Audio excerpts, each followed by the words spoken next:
महात्मा गांधी विद्यालय कडेगाव 15 ऑगस्ट 2026 निमित्त एक खूप आकर्षक असं DIY या ठिकाणी कलाकृती सादर केलेल्या आहेत आणि या सर्व कलाकृती करण्यापाठीमागं 5वी ब आणि 5वी अ चे विद्यार्थी आहेत आणि त्यांच्यामागं जी प्रेरणा आहे ती आपण सोनकांबळे मॅडम 5वी अ च्या वर्ग शिक्षिका आणि रत्नाकर मॅडम या 5वी ब च्या टीचर आहेत, सब्जेक्ट टीचर.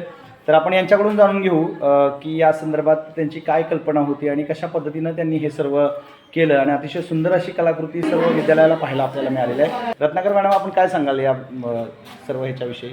खरं तर आपण 15 ऑगस्ट म्हटल्यावरती परेड किंवा स्वातंत्र्य दिन वगैरे साजरा करतोच, परंतु मुलांमध्ये ज्या कलाकृती आहेत किंवा त्यांच्यामध्ये जे कलाकार आहेत ते सुद्धा बाहेर काढण्याचं तेवढंच गरजेचं आहे. त्यामुळे हा DIY तयार करणं किंवा क्राफ्ट तयार करणं हा सगळे उपक्रम आम्ही राबवण्याचा प्रयत्न केला.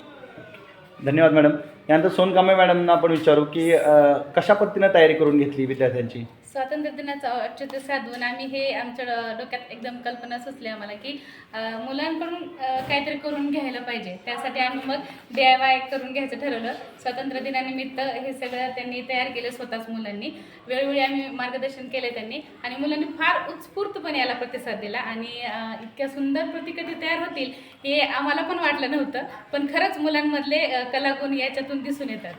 त्यामुळं उद्या सादर होणार, आपण साजरा करणाऱ्या स्वातंत्र्य दिनानिमित्त हे सगळ्यांसमोर आम्ही हे ठेवणार होतो उद्या. अतिशय सुंदर असं DIY कलाकृती या ठिकाणी तयार झालेल्या आहेत आणि याचं बऱ्यापैकी श्रेय आपण चव्हाण DV साहेब यांच्या मार्गदर्शनाखाली, आपल्या प्रेरणेमुळं, आपल्या मार्गदर्शनाखाली सर्व विद्यार्थ्यांनी 5वी अ, ब आणि 6वी अ च्या विद्यार्थ्यांनी हे सर्व कलाकृती या ठिकाणी बनवलेल्या आहेत. अतिशय सुंदर अशाच प्रकारची प्रेरणा घेऊन इतरही विद्यार्थी पुढच्या 15 ऑगस्टला किंवा 26 जानेवारीला येणाऱ्या हे करतील अशी अपेक्षा व्यक्त करूयात.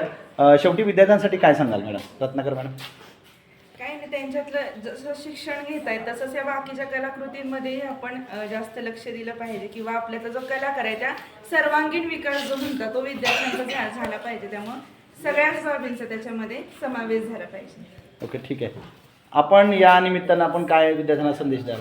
असे उपक्रम जर आपण वेळोवेळी राबवले तर मुलांना प्रेरणा मिळेल वेगळं काहीतरी करण्याचं.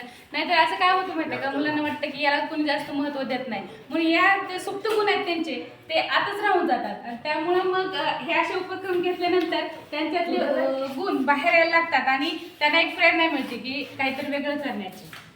ओके, धन्यवाद. तुम्हाला अशीच चांगल्या प्रेरणा आपल्याकडून विद्यार्थ्यांना मिळत राहो हीच अपेक्षा व्यक्त करतो. पुन्हा एकदा धन्यवाद.